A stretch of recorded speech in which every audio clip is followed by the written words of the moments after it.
नमस्कार, दीवा डायरी में आपका स्वागत है। आज मैं जिस प्रतियोगी को आपके सामने रूबरू करने जा रही हूँ, उनकी जिंदगी में एक बहुत बड़ा दुख है जिसको लेकर के वो जूझ रही है, लेकिन न्याय उसको अच्छी तरह से अभी तक नहीं मिला है। जानना चाहेंगे ऐसी एक महिला की कहानी? तो फिर बने रहिए मेरे साथ। मैं डॉक्टर बबीता विश्वास, ब्रियातोष की फाउंडर चेयरमैन और माय यूनिवर्स द ब्यूटी दिवा की क्रिएटर और कंसेप्चुलाइजर। ब्रियातोष प्रस्तुत करता है my universe the beauty diva, a charity event for geriatric women, और आप देख रहे हैं diva diaries, story behind the crown. Suman ji, आपका बहुत बहुत स्वागत है हमारे इस मंच में। सुमन जी, मैं चाहूंगी सबसे पहले आप अपना परिचय दें और बताइए कि आप कहाँ से हैं। नमस्कार बबीता जी, मेरा नाम सुमन कौशल है। मैं जयपुर से हूँ। मैं बबीता जी और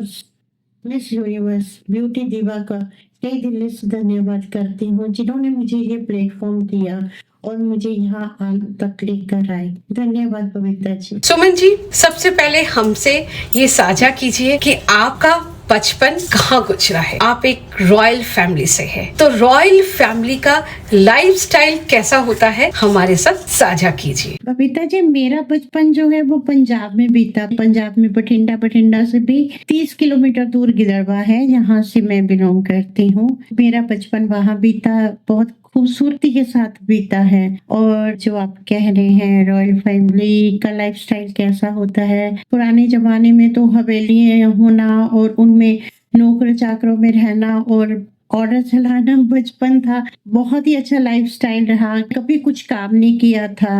मेरी मदर जो है, मेरे को चंदन, गुलाब की पत्तियां, दूध है ना, इससे नहलाना करना, और मुझे खुद से नहाना नहीं आता था कि कैसे नहाया जाता है। बहुत रेयर होता था कि कभी साबुन यूज किया हो। हमने हमेशा चंदन, गुलाब और गुलाब जल, इससे ही हमारा नहाना धोना होता था। और खाना करके दूध, दही सब कुछ था, तिबाड़ी। और हाँ, एक बात और जरूर है, उस टाइम गोल्ड का बहुत था। मेरी मदर के पास इतना गोल्ड था कि सिर से लेके पैरों तक सारा दिन सजने धजने में जाता था। और सबसे छोटी थी मैं, बड़ी सिस्टर है, वो मुझे हमेशा सजाती संवारती रहती थी, डॉल सा बना के रखती थी। मेरी मदर के सोने चांदी की तारों से बने हुए सूट्स थे, शनील के, क्रेप के, और साड़ियाँ थी जिनको मुझे पहनाती थी। और उस टाइम जो था सोने का चूड़ा, सो यहाँ तक गोल्ड के बैंगल्स और रानी हार, मटर माला, गंढेरी सेट, सक्की फूल, और जैसे बर्थडे कैप होती है ऐसे गोल्ड की इतनी ऊंची कैप होती थी। और दुपट्टा सोने चांदी की तारों से बना होता था, तो खूब गोल्ड से लदे हुए होते थे। और मेरी सिस्टर्स हैं जो मुझे खूब सजाती और तैयार करती थी, और सारा दिन मटकती फिरना इधर उधर। रॉयल लाइफ तो ऐसी थी कि लगता है कि कुछ ज्यादा बोलना ये हो जाएगा कि शायद दिखावा कर रहे हैं, जहाँ कुछ घमंड दिखा रहे हैं। लेकिन हाँ, हमने बहुत अच्छी लाइफ बचपन में जी है, और बहुत प्यार भरी फैमिली में। इतना प्यार था, इतना प्यार है, आज भी है। हाँ नहीं, मैं कह सकती आज भी फैमिली में बहुत प्यार है हम बहन भाइयों में। तो आज भी उनके लिए तो मैं वो ही, मेरा उधर का नाम मोतिया है, तो उनके लिए तो आज भी मैं वो छोटी सी मोतिया हूँ। घर की रौनक हूँ, घर की चहल पहल हूँ, घर की मस्ती हूँ, घर की खुशियाँ हूँ। सुमन जी, शादी से पहले आपके घर में कौन कौन थे? आपका बचपन कैसा गुजरा है? आप चुलबुली थी या सीधी सादी थी? कोई ऐसी घटना जो आज भी आप याद करते हो तो आपके मन में एक खुशी का उमंग जाग जाता है? आपके भाई बहनों के साथ आपका कैसा रिलेशन था? साझा कीजिए ना। बबीता जी, मेरे घर में हम 8 बहन भाई थे। मम्मी पापा थे। रिश्तेदार तो खैर हमारे घर में मेला ही लगा रहता था, जो 1 दिन 2 दिन के लिए आते थे, 15-15 दिन, महीना रुकते थे। उस टाइम सबके पास टाइम भी था, प्यार था, टाइम था, सब मिलजुल के रहते थे। सबको अच्छा लगता था रिश्तेदारों को बुलाना, जाना, मिलना, उनकी खातिरदारी करना, तो बहुत अच्छा लगता था। सो मैं बचपन में सीधी तो नहीं थी, बहुत चुलबुली थी। चुलबुली भी कहना शायद बहुत कम होगा, मैं बहुत ज़्यादा शैतान थी और सबकी लाडली होने की वजह से मुझे कोई कुछ कहता भी नहीं था। तो फादर का तो इतना था कि मैं शायद बताना बहुत मुश्किल है। मेरे से बड़े वाले भैया, अजय भैया, वो अब इस दुनिया में नहीं हैं, लेकिन उनके साथ तो बहुत ज़्यादा हमारा प्यार था। बचपन में मदर की, भाभी की, किसी की चूड़ी काँच की टूट जाना तो उसको हाथ में लेना और करना, "अच कच बोल सच, मेरा वीर जिया नाल किन्ना प्यार", है ना? भैया ने कहना, "देख देख तू देख, तेरा और मेरा कितना प्यार है।" मैं कहा, "मैं क्यों देखूँ? आप मुझे प्यार करते हो तो आप देखो ना, मैं क्यों देखूँ?" सो भैया ने कहना, "अच्छा ठीक है, मैं तुम्हें बहुत प्यार करता हूँ, मैं देखता हूँ।" तो उन्होंने चूड़ी लेनी, उन्होंने बोलना, "अच कच बोल सच, मेरा मोतिया नाल किन्ना प्यार है।" सो उन्होंने हाथ के ऊपर चूड़ी को ऐसे तोड़ना। तो मोस्टली क्या होता था कि जो चूड़ी है वो हल्की सी स्किन में लग जाती है और हल्का सा ब्लड आ जाता था। मैं बहुत भैया को ब्लैकमेल करती थी, बहुत ज़्यादा भैया को करती थी। उनको कहती थी, "चलो मेरे लिए पानी लेके आओ।" "अच्छा! मैं तुझसे बड़ा हूँ, मैं क्यों लेके आऊँगा? तुम जाओ, तुम भी लाओ, मैं क्यों जाऊँ? आवाज़ दे दो किसी सर्वेंट को, ले आएँगे पानी।" "नहीं, नहीं, लेकिन मेरे लिए आप लाओगे, मैं क्यों लाऊँगा जब तू नहीं लाओगी तो?" फिर मैं कहती, "अच्छा, दिखाऊँ पिताजी को?" "अच्छा नहीं, मैं लाता हूँ।" सो हम बहन-भाइयों में इतनी शरारतें, इतना प्यार, इतना था, खूब गेम खेलना। सुमन जी, स्कूल खत्म करने के बाद आपने अपने आगे की पढ़ाई किस सब्जेक्ट में की, साझा कीजिए। और उस वक्त आपके जीवन में क्या कुछ ऐसा हुआ था जिसको सोच के आज भी आप मुस्कुराती हैं, या फिर कुछ ऐसा घटा था जिसको सोच के आज बहुत उदास हो जाती हो? स्कूल के बाद बबीता जी मैंने डीएवी कॉलेज है गिदड़वा में, मैंने आर्ट्स में पढ़ाई की है। कॉलेज का तो ऐसा कुछ नहीं है क्योंकि बहुत टाइम की बाउंडेशन थी। स्कूल टाइम में मेरा एक फ्रेंड था श्याम, उसकी बॉडी लैंग्वेज ऑलमोस्ट गर्ल्स जैसी थी। हम दोनों जने आपस में जब भी मिलते, जब भी घूमते, घर पे उसने आना, तो हम दोनों ने ऐसे गले में एक दूसरे के बाहें रहती थी हमारी, तो वो मेरे गले में और मैं उसके गले में बाहें डाल के हम घूमते रहते थे। तो घर पे सबने हंसना कि लो आ गई राधा श्याम की जोड़ी आ गई। वो इतना स्वीट था, इतना स्वीट था, उसको याद करके आज भी चेहरे पे मुस्कुराहट आती है। अब उसकी डेथ हो गई, सो ये चीज मुझे बहुत उदास कर देती है। लेकिन उसके साथ बिताए पल, खाना छीना झपटी करना, एक प्लेट में खाना खाना, मदर ने जब कढ़ी चावल बनाना तो चम्मच से जो एक दूसरे के चम्मच में से कढ़ी चावल छीन के खाना। सो बहुत प्यारी मीठी मीठी यादें हैं शाम के साथ, आज भी चेहरे पे मुस्कुराहट लाती हैं उसके साथ बिताए पल। हाँ, आज उसको सोच के मन जरूर उदास हो जाता है। सुमन जी, आपकी शादी कहाँ हुई और शादी के बाद आप कौन से शहर में आए? आपके हस्बैंड क्या करते थे? आपके ससुराल में आपके हस्बैंड के अलावा और कौन-कौन थे? साझा कीजिए ना। बबीता, जब मेरी शादी राजस्थान में जयपुर शहर में हुई और मैं शादी होके जयपुर आई हूँ, 1979 में मेरी शादी हुई है। मेरे इन लॉज में मेरे mother in law, father in law और मेरे हस्बैंड और मेरे देवर, बहुत ही लविंग फैमिली थी। इतना प्यार करने वाली mother in law, father in law. मेरी शादी से कुछ टाइम पहले मेरे फादर की डेथ हो गई थी। ये मेरे इन लॉज का बड़प्पन था कि मेरी तबीयत ठीक नहीं रहती थी, उन्होंने मुझे शादी करके लिया है। मुझे आज भी वो दिन याद है जब शादी होके घर में आई तो नेक्स्ट डे मेरे फादर इन लॉ मुझे लेके बैठे और मुझे हक किया। फादर इन लॉ ने कभी मेरा नाम नहीं लिया था, हमेशा मुझे, बड़ी बड़ी बहू होने की वजह से हमेशा मुझे बेटा राम ही बोलते थे। तो मुझे बोले, "बेटा राम, मैं आपसे एक बात करना चाहता हूँ।" मैंने कहा, "जी पापा कहिए।" बोले कि देखो बेटा, आपके पापा नहीं है,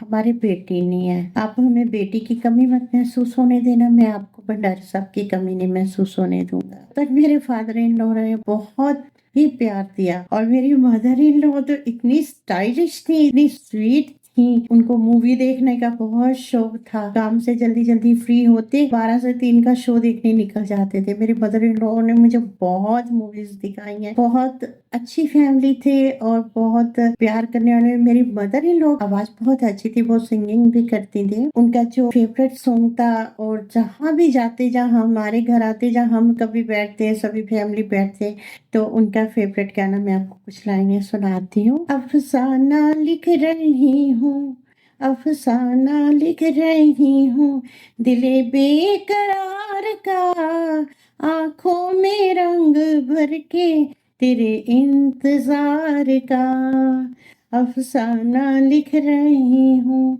अफसाना लिख रही हूँ। ये उनका इतना फेवरेट सॉन्ग था। तो मदर इन लॉ बताती हैं कि एक बार जयपुर में पृथ्वीराज नाइट हुई थी, तो वहां मेरी मदर इन लॉ ने सॉन्ग गाया, तो उनको काफी पीछे पड़े कि आप सिंगिंग में आओ। मदर इन लॉ सिंगिंग में तो नहीं गई, लेकिन हाँ बहुत प्यारी थी, बहुत लविंग, बहुत प्यार करने वाली थी। मुझे कभी लगा ही नहीं कि मेरी वो मदर इन लॉ है। सुमन जी, आपके शादी के बाद आपके हस्बैंड के साथ कुछ ऐसा हसीन पल है जो आप साझा करना चाहती हमारे साथ? पति के साथ तो ऐसा कोई पल नहीं है जो हसीन नहीं था। बहुत ही अच्छी हमारी मैरिज लाइफ थी। मुझे आज भी याद है कि जब मुझे विदा करा के लाए थे, तो मेरे बड़े भैया पास आए, मेरे हस्बैंड और मैं, मेरे फादर इन लॉ बैठे थे, देवर थे। बड़े भैया ने एक ही बात कही थी मुझसे, देखो यहाँ तुम जैसे भी रही हो, जैसे भी पली हो, जैसे भी तुम्हारी परवरिश हुई है, हम आपसे एक ही उम्मीद करते हैं, कभी भी तुम ससुराल से नाराज होकर नहीं आओगी। हमेशा जब भी आओगी प्यार से आओगी और बुलाने पर ही आओगी। इस घर के दरवाजे भी तुम्हारे लिए तभी खुले हैं कि अगर तुम खुश खुश ससुराल से आती हो। अगर कभी नाराज होके झगड़ा करके आती हो, इस घर के दरवाजे तुम्हारे लिए खुले नहीं हैं। फादर इन लॉ इतने इम्प्रेस हुए मेरे बड़े भैया से कि बोले कि हमें ये टेंशन नहीं है हमारी बहू कैसी है, प्यार रिस्पेक्ट देगी। जिसके परिवार, जिसकी परवरिश, जिसके बड़े भैया अच्छी शिक्षा देने वाले हैं, तो हम समझ सकते हैं कि वो लड़की को कैसे संस्कार मिले होंगे। सो जब विदा होके आई, रास्ते में मेरे हस्बैंड ने मुझसे एक ही बात कही थी कि अगर आप चाहती हो कि मैं तुम्हें प्यार दूं, मान दूं, सम्मान दूं और तुम्हें तुम्हारे सारे राइट्स दूं, तो सबसे पहले आपको मेरे मम्मी पापा की इज्जत करनी पड़ेगी। जो रिगार्ड, जो इज्जत, जो मान सम्मान आप मेरे मम्मी पापा को देंगी, वो ही आपको मिलेगा रिटर्न में, उससे कई गुना मिलेगा।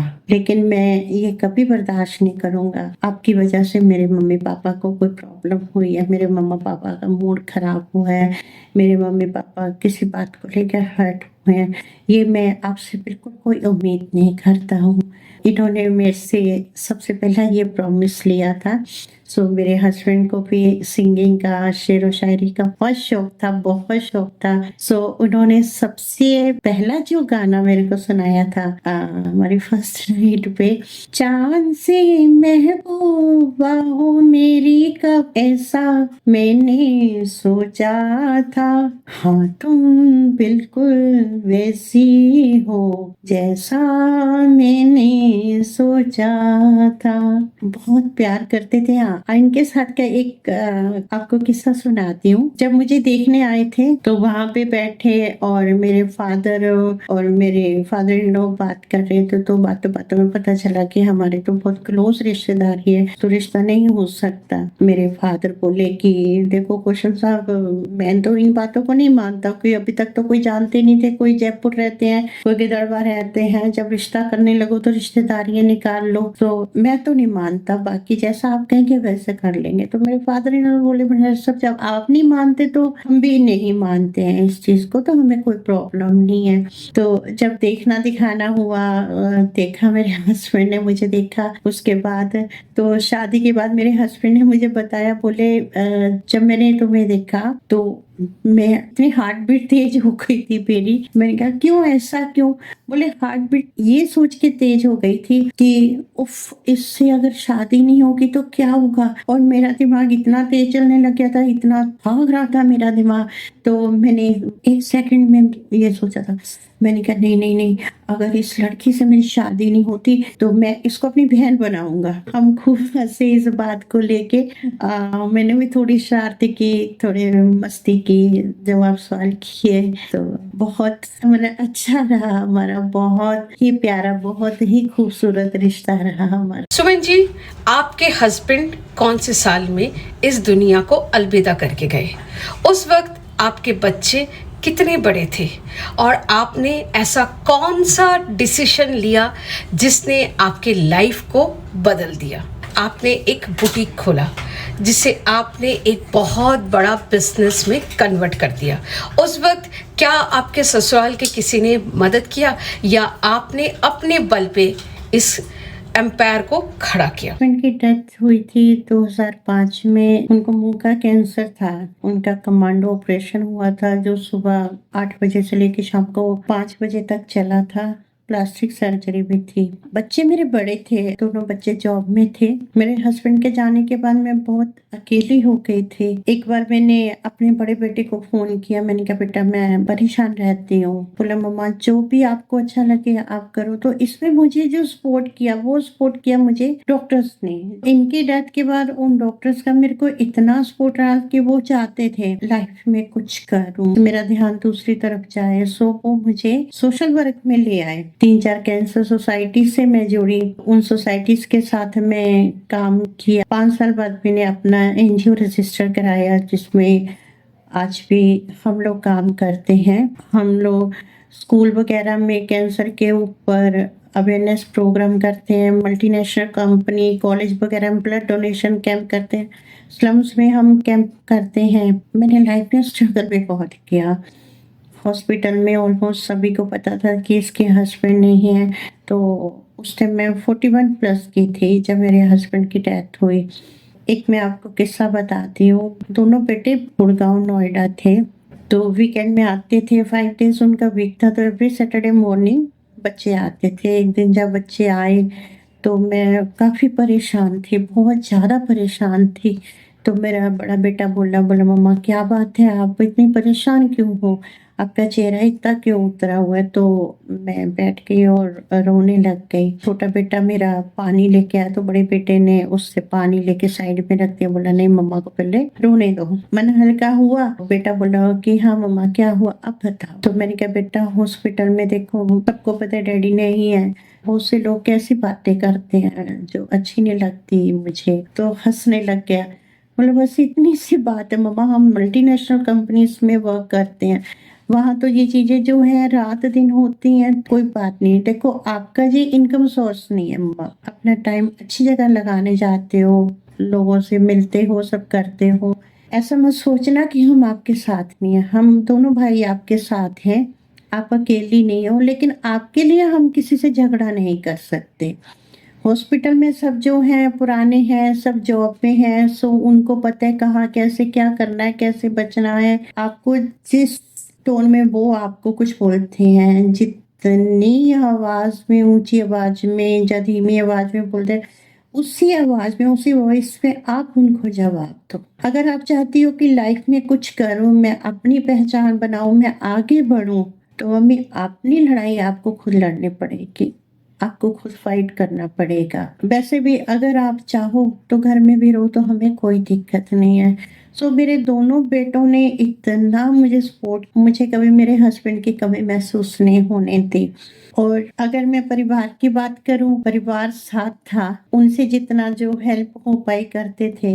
लेकिन मुझे अपनी पहचान बिजनेस में, किट में अपनी पहचान बनाने के लिए तो मुझे खुद ही स्ट्रगल करना पड़ा। राजू मास्टर जी थे। आज मैं रात को यहीं पे रुकूंगा और सारा काम करूंगा, सारे पैटर्न काटूंगा और कल मैं सुबह जाऊंगा 6 बजे घर पे और 10 बजे आऊंगा मैं। ठीक है कि आप सुबह 9 बजे आ जाइएगा। मैं ठीक है, मैं 9 बजे बुटीक पहुंच गई। 10 बजे क्या देखती हूँ कि वो तो पूरी पलटन लेके आ रहा है कि मास्टर जी ये कौन है, क्या है? अरे मैडम मशीन ने पर बैठना नहीं है क्या, इन्होंने काम नहीं करना है क्या? आपने देखा नहीं, मैंने तो रात को पैटर्न भी काट दिए और पीस भी काट दिए, अभी ये मशीन पे बैठेंगे सिलेंगे। पिताजी एक इंसान के रूप में एक मतलब भगवान ही आए थे जिन्होंने मेरे को इतनी मदद करी। विद इन 2 मंथ्स एक मशीन से मेरे 11 मशीनें हो गई थी। और इतना काम था, इतना काम था, बुटीक का अलग से था, जो वर्ग अलग से था, उस मास्टर जी ने मेरे लिए इतना किया कि मेरे पास खुद पार्टियों के फ़ोन आते थे कि मैडम हमारा काम करो, हमारा काम करो, हमारा काम करो।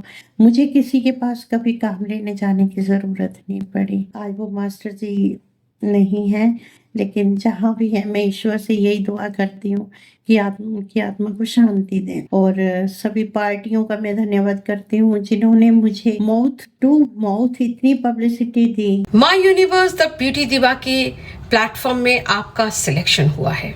आप हमसे क्या उम्मीद रखती है, साझा कीजिए। Babita ji, my universe beauty दिवा में मेरा सिलेक्शन हुआ, उसके लिए सबसे पहले तो मैं आपको थैंक्स बोलती हूँ, बहुत हक करती हूँ। आपने मुझे इस लायक समझा और प्लेटफॉर्म पे आने का मौका दिया। मैं खुद को बहुत लकी मानती हूँ इसके लिए। उम्मीद तो क्या है, एक खुशी है कि मुझे ये प्लेटफॉर्म मिला। साथ की बात कहें तो बबीता जी, सिर्फ मेरे बेटे के न्याय के अलावा मुझे इस प्लेटफॉर्म से और कुछ नहीं चाहिए। मैं इस दुख से नहीं उबर पा रही हूँ बबीता जी, मैं नहीं अपने बेटे को भूल पा रही हूँ।